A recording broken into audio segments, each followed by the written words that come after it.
just I fucking hate his stuff. My favorite artist right now is Peach Momoko right now. Her variant is so badass. I think that's everyone's favorite artist right now. It seems What's like. Shang Chi been doing? Who? I think he's not really doing anything right now. Right? I think he was so amazing with Old Man Logan. Oh yeah, huh? He wrote Old Man Logan. Did he wrote Old Man Hawkeye? All the other? Okay. I don't know if he because I think it was Lemire. We have an intense comic shop conversation going. Bendis wrote Battle World. Alright. You just wrote it. Oh! Yeah, no, I don't Later, want to- Josh. Yeah, Good seeing you. Oh, here. Oh, elbow. Elbow you. Hi guys, learn. I think handshakes are gone forever, man. Okay. Hello. I'm going to take off my mask for the deaf community because I can't sign fast enough. But we still encourage people to use masks and wear masks, and please be safe. We are doing our best to be safe here as well. We have a lot of no, we don't actually. We don't have a lot of comics this week because we reviewed the DC comics last week. But we have some comics this week. Do we have any pop culture news?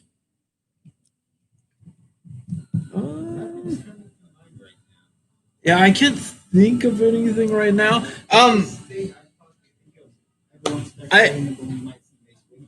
Yeah, that's true. I need to remind people to please like and subscribe our videos because I get in trouble with Yogi for not reminding people to like and subscribe things. So that's what we're gonna do with that. What else? There's a Mace Windu series you said was announced. So people are speculating we're gonna see Mace Windu in some of the new TV shows recently because Instagram wished him a happy birthday and the caption saying this party's just getting started. Well, I mean, like Samuel L. Jackson loves that role, so yeah, I'm sure he'll return for that stuff. What's up, Glock and Pop? Not much, man. Just working on our comic reviews, getting ready for these. Oh, and if you're looking for Amazing Spider-Man issue 55, with that really nice cover, you're gonna need to hunt elsewhere because we are all out. All our subscribers got it. We have no extra copies whatsoever. I haven't even gotten to read it, and I've heard that all of this is a precursor to a new suit that we're seeing, and I've seen it, and it looks very Fantastic Four-ish to me, but yeah. Oh, Blue Beetle a little bit, you think? Yeah, a little bit. I have no idea if that's what's covered in that issue, but we don't have any extra copies, so you're just gonna have to hunt elsewhere. Let's see. First book in the series is Avatar: The Next Shadow, Trouble in Paradise. Yeah, you're seeing. Oh, hey, I'm not wearing a mask because I'm doing a live video. So if that's a problem for you, okay, just letting you know. Anyway, so this issue in particular, if you can't tell from the cover, it's the same Avatar tropes, which to me was the same thing as Fern Gully. It's like people expanding and messing with nature, and like folks who love nature fighting back, and that's pretty much Avatar, and that's exactly what you're getting in this issue. I did not like Avatar, if I'm honest. So if you're an Avatar fan, I'm sorry, but I hated that movie. It seemed like people had weird hair coax cables and they were plugging it into everything. Trees, horses, dragons. It was a weird movie and it just wasn't my jam. But I get that other people like it, and we have this issue for you. The art, I will say the art's pretty good. I have little to complain about for the art. The writing, well, it just seems pretty much the same. You know this already. It's sort of a trope, and you know where it's going to go. So you want some more Fern Gully in space? We've got it here for you. Next is Ryan North, Nico Leon, and Rachel Rosenberg, and this is Power Pack. Now, I have said Power Pack is a team that I don't know much about, and don't have a lot invested in them. I will say that their outfits are kind of cool, and the art is really good. Like, I like the art quite a bit. To include, like, there's kids' drawings on the team and stuff like that. But the Power Pack is a new team, and they're in need of a mentor. So who do you think they go to, Nate, for a good mentor? Who's their first pick? Yeah, they're a bunch of kids, so their first pick was the Hulk. Didn't quite work out. So who do you think their second pick was? Doctor Doom. Throg? Thor Frog? Throg? It's beautiful, man. It's I loved it. I loved it, and it's making. There's a couple twists and turns. I again not really a team that I'm super well versed in, but I honestly liked this storyline, and I jumped on an issue 2 and wasn't too confused. So I don't think you'd have a bad time with it. Pick it up.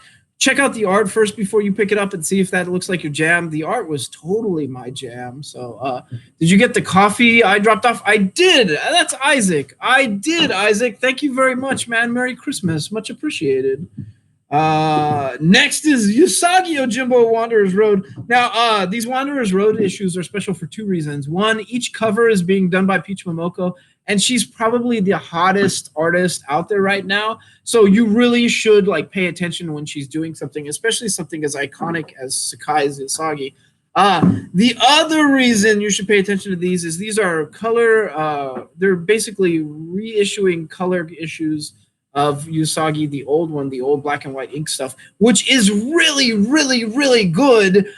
This issue in particular, this happens to pick up after Usagi's got himself a Takage friend that is roaming around with him. And this issue centers around, well, him encountering the mother of a money lenderer and sort of how, like, you know, the sins of other family members carry over onto other people. And it's a very heart-wrenching issue. The entire story is covered in one issue, and it's a huge story, but the end is so sad, but it reads like a fairy tale. So again, something you really shouldn't skip, if not for Peach Momoko, then because Stan Sakai is just an amazing storyteller.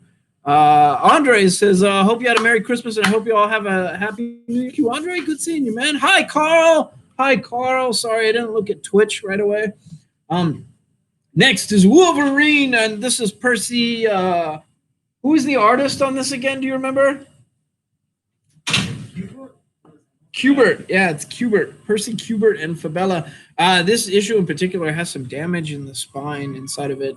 We noticed after I picked it up. But it's just this issue. This is the nullified variant. So if you want these nullified variants, which I'm sure you do, I mean, look at how gorgeous this Wolverine one is. We have a ton of nullified variants. I mean, a ton. Please come pick them up. They're great.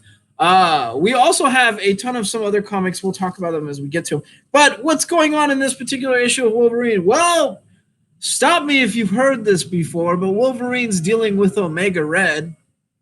Yeah, okay. We've seen it before. But what else do you get in this issue? Well, you get quite a few people that are tied to Wolverine, to include some kids, some clones. You get a lot of, I guess, I don't know, what do you call them? The Badger family?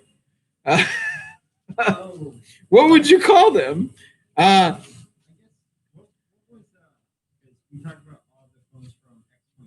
X-23, Honey Badger. What was Laura's last name? Laura. I can't remember. We just call them the X-23s. The X-23s. But you get them. You do get a little more fleshing out. Percy's writing is great.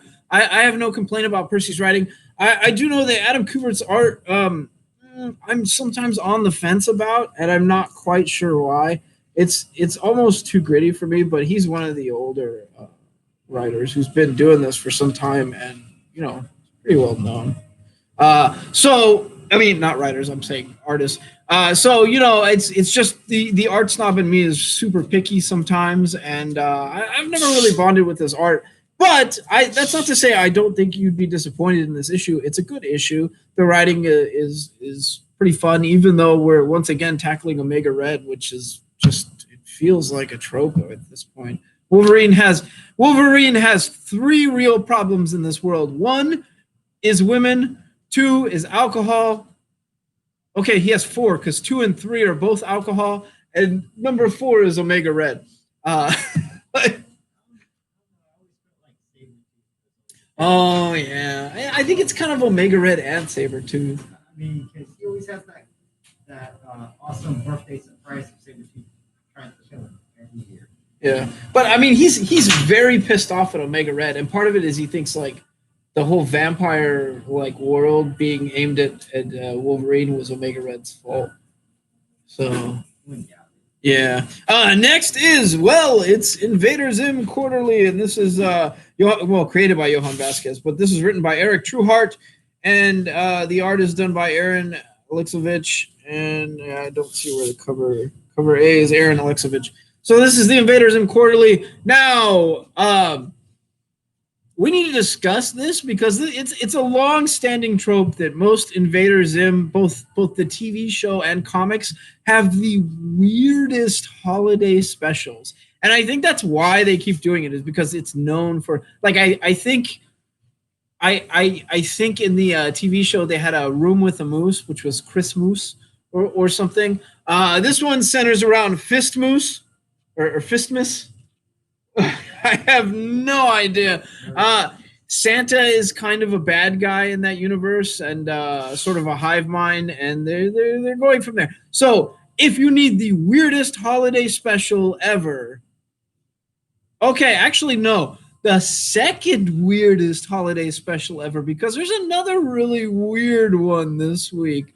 Come pick this up. It's so good. It's a good Invader Zim comic, and you know what you're getting. You essentially get the cartoon in comic form, and I never feel disappointed. Unlike with Rick and Morty comics, which never quite seem to hit the mark, this one always hits the mark for me.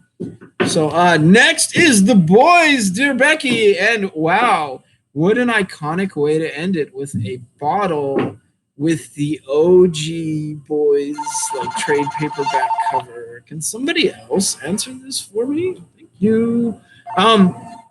This is the last issue. I actually thought the last issue was the last issue, but apparently I was mistaken.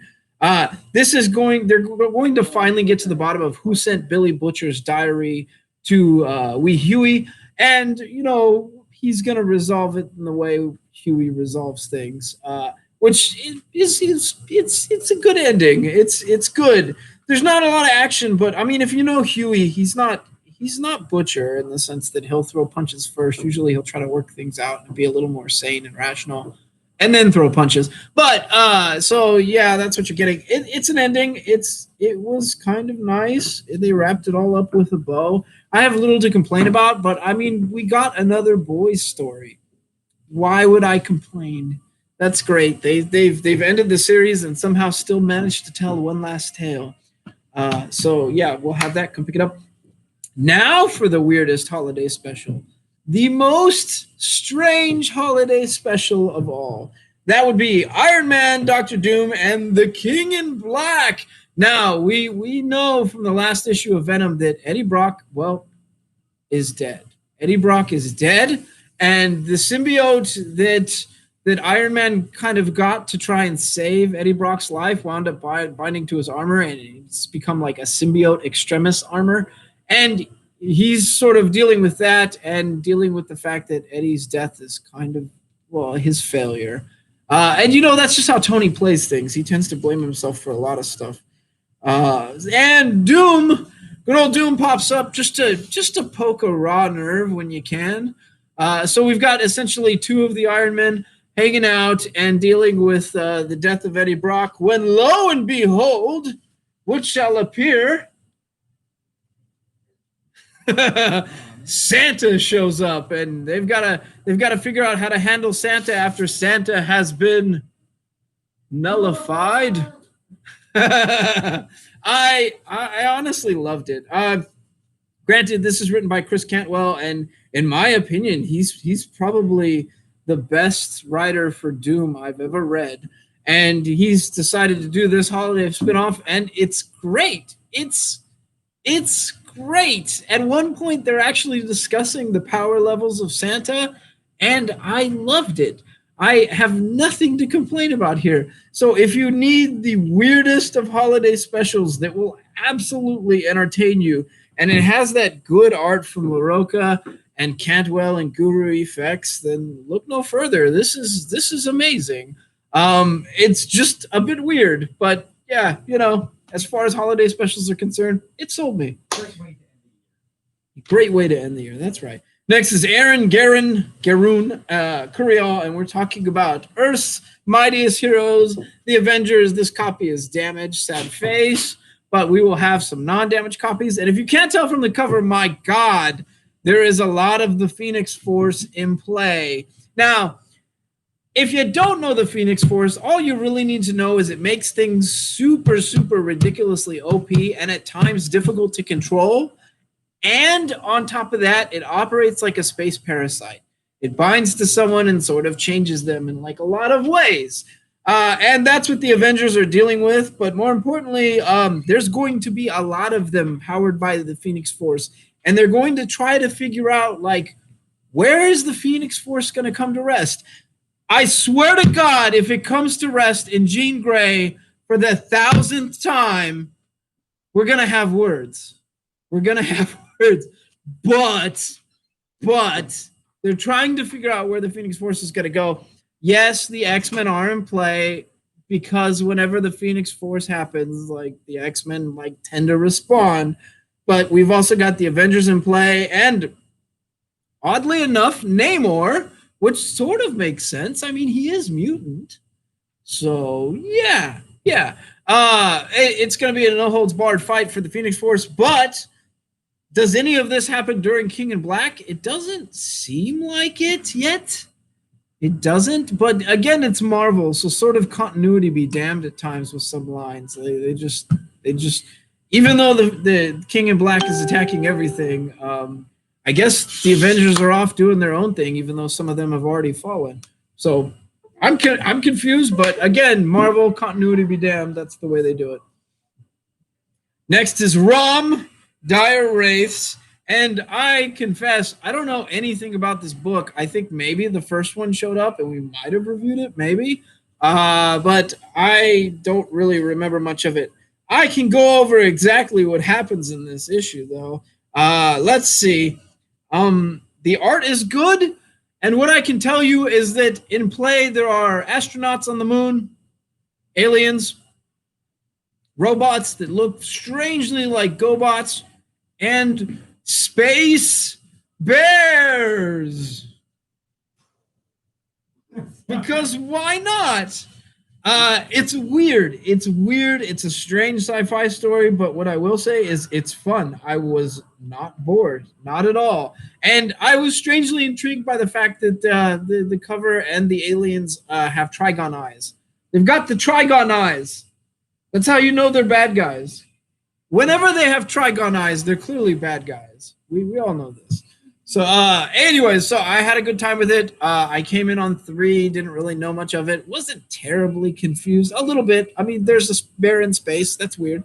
But other than that, not too terribly confused. Had a good time. So I would say check it out. Maybe don't start with this issue. Go back. It's only 3 issues deep. Go back 2 issues and check it out. Oh, God, we need to talk about this X-Men. It's difficult to talk about without spoilers, but we need to talk about this X-Men. This is Hickman and Noto. First of all, let's talk about the cover. There are 3 poses for Cyclops that get used on covers. Can we go over the 3 poses, Nate? What's the first one? Not this one. We'll talk about don't talk about that one yet. Right now. Him being all sad. Him being sad. Sad face Cyclops is a constant pose. Pose number 2. Fist grabbed, arms exposed upward, and then baseball stance looking up. Yeah. This is the other iconic pose for Cyclops. Usually he's looking up and firing a beam into the air. The other one is him screaming. So those are the 3 iconic Cyclops pose. 1 screaming, 2 looking really sad, and 3 blasting something into the air. So they kind of did it in this. They didn't do the beam, but they've got the pose. So that already sold me. I was already sold on this alone. But it's Hickman, so you know it's probably pretty good. And yes, it's great. I'm totally not disappointed with this. The art is great. The story is great. They're dealing with the events of Arakko, how they're going to bring Arakko into Earth, and what that means. And you know what? Maybe Arakko and Krakoa don't get along. Like maybe that happens. And what's the fallout if you bring an entire mutant nation to Earth and you don't have humanity's permission? Maybe it went too far. So we're going to see all of that come into play in future issues. And they're starting to tackle that right now. What's really funny is like at one point in this issue in particular, the X-Men wish Cypher a good job on getting married. And the way they do it is like, it's very X-Men. Like they say like, may your first children be Omega level mutants. It's like, wow, that's a weird, strange compliment to hear from mutants. So I was super happy with that. I laughed out loud a couple times. The art is great. The story is good. But this is setting the stage for something that seems relatively sinister. So I would say don't skip this. I don't want to spoil it for you, but it was a really good read, and they're setting the stage for something that might be a real problem. Plus, you get Cyclops in an iconic pose, so don't skip it. Yogi, what's up? Isaac says, Yogi, what's up? Let's see, what else? Santa stole my tree. Cancel him on Twitter. Oh, Lord. Yes, and that's okay. Okay, Carl. Next is Shang Chi. And, of course, we're holding the nullified variant. Now, this Shang Chi issue is weird. Don't you hate it when you're on a hike and a monster with a giant head decides to eat your Cliff Bar? And that just kind of pisses you off. I'm not kidding. This is what they resolve in this issue. A monster stealing a one of those like smoking ads pop up and they like start bleeding in. It was weird. It was weird. That was one of the issues. There are quite a few other issues. We need to talk about this. Baron Harkness is at play in this. Now, it has been a long-standing tradition that if your name starts with H-A-R-K in comics, books, or any type of film media, you're a villain. We all know you're a villain. So Baron Harkness, he's kind of an older character, but we know he's going to be a villain. Harkonnen would be another villain that springs to mind. Any other HRK names you can think of that are villains? There's more than a few. Oh, okay. Well, we found a hero with that name. But yeah, the Harkonnens from. Anyways, so that's what you get in this issue. It's not boring. Again, Shang-Chi is, it's essentially like Marvel Kung Fu with a dash of mystery. But I was so entertained by the fact that, hey, man, you stole my Cliff Bar. Not, holy crap, there's a giant monster here. It's like, give me back my Cliff Bar, damn you. Those things are expensive. Next is Transformers Escape. This is Ruckley, McGuire Smith, Tramontano, and this is in issue number 1. My God, we have so many copies of this. We're not sure why, but Diamond sent us like 25 copies. So if you really want a really good Transformers comic this week, and you totally do, and that's not just me trying to push our stock, it is, come pick this up. It is actually a really good comic. One thing that I have not liked about Transformers as of late is sometimes they introduce new characters, and I'm left sort of floundering for which character that is, or they dig into the relatively obscure. I am happy to say that this issue centers around Ratchet, Hound, and Prime, and a few others. So it's all the brands we grew up with, plus any comic that centers around Hound is the Army Jeep of the Transformers universe is always my jam. Plus, Ratchet was my first Transformer that my mom ever bought me, the medic Transformer, and I loved him to death. And then one day he broke. Very sad. But you've got that. You've got the Constructicons, which, again, one of my favorites. You've got the Insecticons, which, again, are some of my favorites because they're just bastards. So, all of these things coming together to tell a really good Transformers tale that will pull at your nostalgia strings. So we've got that here. Come pick it up. It's honestly great. I'm not going to say it's my pick of the week because I think my pick of the week is probably that weird Doom Iron Man holiday special. Do 2 weeks in a row. Yeah, but I will say Transformers Escape was probably one of the better Transformers, maybe the best Transformers openers I've read in recent times. I will say that the relaunch of the Transformers when they made it into like Game of Thrones, that was probably my favorite, but this is a close second. So we've got that here. Next is Busiek, Dewey, and Farrell, and we're talking about Namor. Oh, this is a This is a Go cover. Okay. And okay, this is picking up at the last issue, which was the Swift Tide decided to attack the Atlanteans.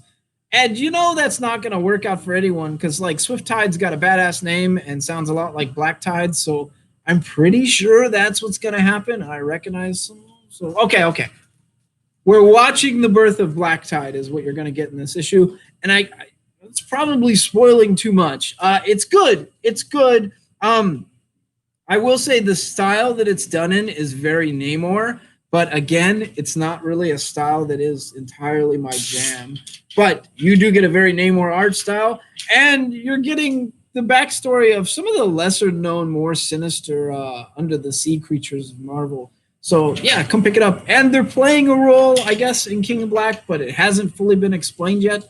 So we're going to see. Although I will say that Namor did pop up in that one issue. Was it King of Black or was it I think it was the main. was it Venom or the mainline King of Black? I think it was the main line where they were talking with Leo. Yeah. He's not Leo's no more. Yeah, but he shows up and he's like, "Oh, come on. I'm the King of the Black, not this guy." Right? It's like, Knock it off. The last book on our list this week is, again, we have a lot of these. Mackie, Salteras, Deering, and Prianto. And this is Ghost Rider, Return of Vengeance. Now, we all know Ghost Rider is the spirit of vengeance, but this is the actual Vengeance Rider, which is a guy whose name is very similar to Blandino. I can never remember it outright. Michael Badalino. Yeah, Badalino. So I feel like our subscriber Blandino should come pick this up for that reason alone. But you're getting a Ghost Rider story, but it's more of a Ghost Rider escapes from hell story. And check out the Stegman cover, which is amazing. Now it is, in my opinion, one of the lesser popular, well-known Ghost Riders, but not for any good reasons. He's actually kind of a badass. It's not Danny Ketch. It's Michael Badalino, the Vengeance Ghost Rider who has the weird horns in his mouth. This guy. Out of all the guys I could have picked, yeah. But you know what? Like, remember though that the last issue with Johnny Blaze was that Lilith escaped from hell at one point, and he escaped from hell. And now we're going to have another Ghost Rider. Everything is escaping from hell. Johnny Blaze is not doing as good of a job as Mephisto. And frankly, if hell is a top security prison, they're failing their jobs, man. I mean, he didn't gain the power of a cosmic entity. So Yeah. Well, okay. But he does have those cool horns, you know? Anyways, what do you get with this? Well, you get really good art. The art's great. It felt, honestly, when I was growing up, I was reading a lot of the Danny Ketch Ghost Rider, and that's kind of what it feels like at times. We've got another Ghost Rider, you know, he's going to make his own bike, and he's going to go from there. The art is good. He's escaping from hell. Yeah, okay. It's kind of a Ghost Rider trope at this point, but it was actually really fun and featured a lesser-known character that I didn't know him too terribly well, but he's been in a couple other things. Wasn't bored at all. Had a really, really good time. So I think if you're a Ghost Rider fan, and there's quite a few of you that are all sort of suffering since they ended that last Ghost Rider line, come pick this up. It's great. Wasn't bored at all. I do think it's a one shot. I don't think there's anything slated beyond this. It sort of left a question mark on the end, so maybe we'll see it again. But maybe they're setting the stage for something. But it was just kind of a fun issue, so we'll have it here. And that's our show for this week. We got it done early. We got all the books. We're finally putting them out, even though they showed up late. Do we have any pop culture news for anyone? You already forgot your pop culture news, for shame. Did everyone watch Wonder Woman 1984? I haven't seen it yet. I will say that I've heard they've messed up Cheetah's origin and they've messed up Maxwell Lord's power set, which really bothers me. I don't know why, but I like the Maxwell Lord character, even though he's a villain. Always liked him. And if you screw up his power set, because he has one of the most OP messed up power sets, you shouldn't mess with that. McFarlane's doing a Kickstarter for brand new toys that he's doing. Oh, McFarlane's got a Kickstarter. Everyone's doing that now. Yeah. Hasbro's doing that. Hasbro doesn't need to do that. But they're doing it. Yeah. And they're making some awesome stuff. Like they released a Razor Crest. It's called like Hasbro Was it Unicron also? Hasbro Lab or something. Yeah. Maybe. Oh, HasLab. You can let everyone know that we're losing 2 more stores. Oh yeah, we're losing 2 more stores at this mall, and I don't know. We've heard rumors that the mall might be getting knocked down. So I don't know. I would love anything that got us out of our lease. So, but we're losing 2 more stores at this mall, but we're still here. So come support us because y'all already do, and we love you. And no, real talk. We're coming to the end of 2020, and God, it has been a shitty year. This is the last episode. Huh? This has been the worst year. If we could firebomb a year and bury it out in the desert, it would totally be this year. But I will say I have a huge thank you to everyone that has helped us this year. We've gotten a lot of help from people, not just with streaming, with making money on that front, with making the store stay afloat. My mom has been like a huge help this year. Love your mama. Yogi's family has been a giant help this year. Everyone's just been so helpful and loving, and we appreciate it, and we are super thankful for it. So while 2020 is garbage, we all agree across the board. We have a lot of people to thank for 2020 not just breaking us entirely. So we appreciate it and love you, and thank you all for being a part of this. New sci-fi show that's got Alan Tudyk. New sci-fi show that's got Alan Tudyk. Is that it? Alan Tudyk. Alan Tudyk. Is this show called Alien? Resident. Resident Alien? I don't know what this is. I didn't know what the comic was either. That was weird. I felt out of touch. I was like, I've never heard of this. And it's got like sci-fi's name on it too, which can be hit or miss. You have something really good on sci-fi, like was it the Ghost Hunter show? What was it called again? Oh, I think it was Taps. Taps, yeah, like that. Or you can have something really bad, like Sharknado, which is so bad it's good. But they also had a really good show that was our Deadly Class. Oh yeah, Deadly Class was on sci-fi. That was amazing. Yeah. Sci-fi, what the hell, man? Like you didn't even let them run the rats. Why didn't you let it go another season? Was it run by Fox? Jesus. God, 1 season of Deadly Oh, Class. we did hear about the alien show too. What alien show? There's supposed to be like an alien, like Sigourney Weaver alien show. Oh, there is? Yeah. I haven't heard about that. Yeah. It's gonna be like in the universe. Haven't heard anything about that. Okay. Yeah. Well, at any rate, that's our show for this week. That's our show for this year. Happy New Year. Hope you all are safe. Let me put on my mask before you walk up, Yogi. See y'all next year.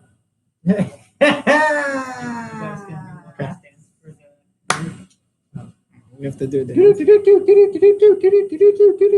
Sister, it's down. Are you singing? Was that Strong That Bad? was strong, man. That was Strong Bad. He's saying Strong Bad. Of course, that's strong. Transformers Back to the Future crossover. That was like 2 weeks ago or a week ago. Don't forget to burn a trash can. Just kidding, don't. Oh, that's Al. No, that's Isaac. I don't know what he's talking about. Uh, Cancel it on Twitter. Okay. all All right. We'll see you guys next year. We'll see you next. No, I'm sorry. I hate that joke.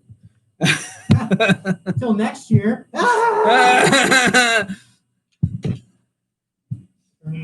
you're all over the place. What's your order? What's going on here? Do, do, do, do, do, do.